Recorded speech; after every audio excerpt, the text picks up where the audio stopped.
Salut à tous, c'est Lucas et bienvenue dans cette nouvelle vidéo. Donc dans cette vidéo, on va voir comment atteindre ses objectifs quoi qu'il arrive.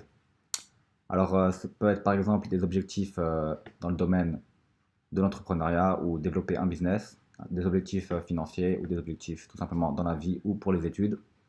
Donc comment atteindre ces objectifs quoi qu'il arrive, on va voir dans cette vidéo plusieurs points. Donc restez jusqu'à la fin de la vidéo pour connaître tous les points essentiels pour atteindre ces objectifs quoi qu'il arrive.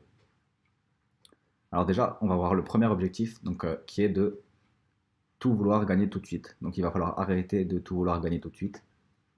C'est assez rare que des gens deviennent, par exemple, si vous avez comme objectif de devenir riche, c'est assez rare que des gens deviennent riches du jour au lendemain. Donc, par exemple, la seule façon que quelqu'un devienne riche du jour au lendemain, c'est il claque des doigts, il gagne au loto et il a 1 million d'euros sur son compte en banque.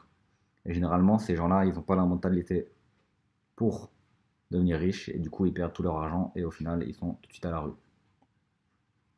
Donc, il faut essayer d'avoir la mentalité nécessaire. Donc, par exemple, pour être indépendant financièrement, il va falloir avoir une mentalité nécessaire. Donc, il va falloir penser comme quelqu'un qui va devenir indépendant financièrement, etc., etc. Si vous ne connaissez pas, il y a des gens qui pensent que tout ce qu'on veut, si on y pense tout le temps, toute la journée, bah, au bout d'un moment, c'est quelque chose qui va faire que ça se réalise. Donc, comme si c'était un dieu qui faisait que ça se réalisait. Voilà. Donc, moi, j'y crois pas vraiment, mais je pense que si vous travaillez beaucoup pour ce que vous voulez, vous pouvez clairement atteindre vos objectifs. Donc, qu'est-ce que je dis par on ne peut pas tout avoir tout de suite? C'est que beaucoup de gens pensent à, par exemple, même 3-4 mois, donc ils pensent dans 3-4 mois, est-ce que ça va marcher, est-ce que votre business va marcher, etc. Il faut penser au long terme. Donc, par exemple, un investissement, ça se fait en long terme, etc. Il y a beaucoup d'investissements à long terme, mais aussi en court terme. Ou par exemple, sur un business en ligne, ça met quelques années quand même, donc on va dire 6 mois, 1 an à se lancer. Et du coup, bah, si vous n'avez pas la patience d'attendre les 6 mois, 1 an, au final, vous n'allez pas avoir beaucoup de résultats. Donc, il va falloir penser long terme. Donc, on peut penser même très long terme. Imaginez que vous pensiez à qu'est-ce que vous voulez devenir dans 3 ans, par exemple. Savoir qu'en 1 an, on a la possibilité de faire énormément de choses. Donc, imaginez en 3 ans. Si en 3 ans, chaque jour, vous mettez un petit peu d'effort pour devenir indépendant financièrement, imaginez bien que dans 3 ans, il y a de grandes chances que ce soit le cas. Voilà, donc justement, toujours essayer de voir long terme. Pensez à ce que vous allez devenir dans 3 ans et de penser à ce que vous allez devenir demain ou dans une semaine.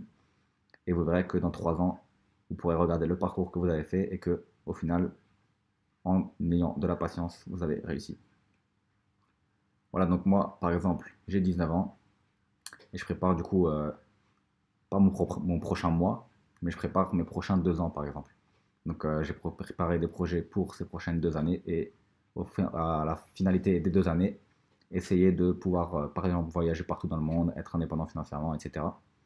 Par exemple, acheter des appartements, avoir des investissements, etc. à 19 ans seulement. Donc, j'imagine qu'à 21 ans, je pense que j'aurais accompli déjà pas mal de ces objectifs-là. Voilà, donc au lieu de penser au prochain mois, essayez de penser plus long et vous arriverez à faire beaucoup plus de choses.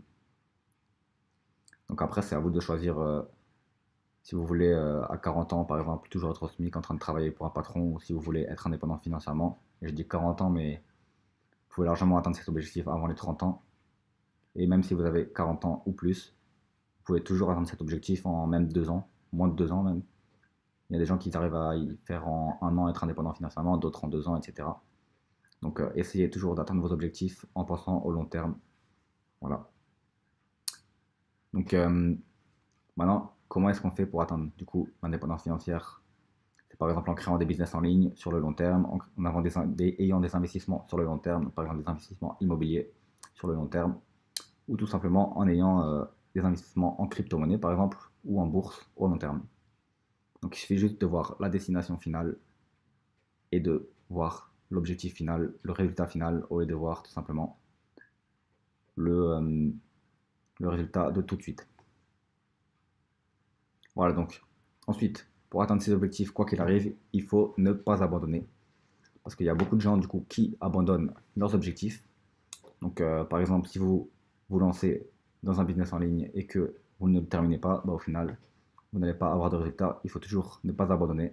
Donc je vais prendre l'exemple par exemple d'un business en ligne parce que c'est ce que je connais le plus. Donc si vous avez un business en ligne, au départ, vous n'allez pas être très très connu. Et plus vous allez être connu, en fait, une fois que vous avez été connu auprès de certaines personnes, ces personnes vont vous connaître et c'est pas possible qu'elles ne vous connaissent plus. Donc, plus le temps va passer, plus vous allez être connu et plus vous allez avoir de gens qui vous connaissent, etc., etc., etc. Et au bout des années, ça va faire que beaucoup de gens vont vous connaître. On va prendre par exemple les abonnés YouTube. Si une personne s'abonne à votre chaîne YouTube, c'est assez rare qu'elle se désabonne et du coup, bah, ça va cumuler. Et plus vous aurez d'abonnés, plus vous aurez de vues, plus vous aurez d'abonnés, plus vous aurez de vues, etc., etc., etc. Voilà. Donc, ne jamais abandonner. Le plus dur, c'est le début. Et du coup, pour atteindre vos objectifs, il va falloir ne pas abandonner. Donc ensuite, troisième façon de toujours atteindre ses objectifs, quoi qu'il arrive, c'est de toujours utiliser la même stratégie. Donc, toujours utiliser la même stratégie de départ qu'on a dit pour atteindre cet objectif. Donc, par exemple, imaginons que vous avez acheté quelque chose en bourse et que vous vous êtes dit dans votre tête, quand vous avez acheté ce quelque chose avec vos analyses, etc., que vous allez garder ça au moins un an et attendre de voir si ça augmente, etc. Et peut-être dans un an, vous allez le vendre. Donc, par exemple, vous l'avez acheté 1000 et vous voulez que ça fasse 1 fois 2, donc vous le vendez 2000. Donc, il ne faut pas, par exemple, jouer avec les émotions et du coup, par exemple, imaginons que vous l'avez acheté 1000 du coup et le mois prochain, par exemple, c'est descendu à 600. Il ne faut pas que d'un coup vous vous dites oh non, ça commence à descendre, je vais perdre tout mon argent et je revends à 600. Si vous avez fait des analyses, à part si vraiment il y a un gros crash ou quelque chose où vous êtes quasiment sûr que ça va jamais remonter, si vous avez fait votre analyse, c'est que vous avez bien fait votre analyse, ayez confiance en vous et que dans un an, ça va faire x2. Donc par exemple, dans les crypto-monnaies, qui est quelque chose qui fluctue assez, je vois des gens, par exemple, ils achètent du Bitcoin quand il est à 10 000 et dès que ça passe à 8 000, ils ont peur et ils revendent et au final, bah, une semaine plus tard, c'est à 12 000 et ils auraient pu gagner de l'argent. Donc vraiment, si vous avez comme objectif de garder quelque chose pendant un an, par exemple en bourse, suivez votre objectif de départ et ne changez pas d'objectif par-ci par-là. C'est pareil dans les business en ligne. Si vous avez comme objectif de faire ça, ne changez pas d'objectif chaque jour, chaque semaine, etc., chaque mois. Voilà. Donc du coup, c'était tout pour ces conseils pour comment atteindre ses objectifs, quoi qu'il arrive.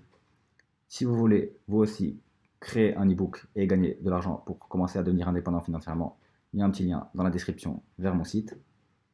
Et on se retrouve du coup pour une prochaine vidéo. Allez, ciao!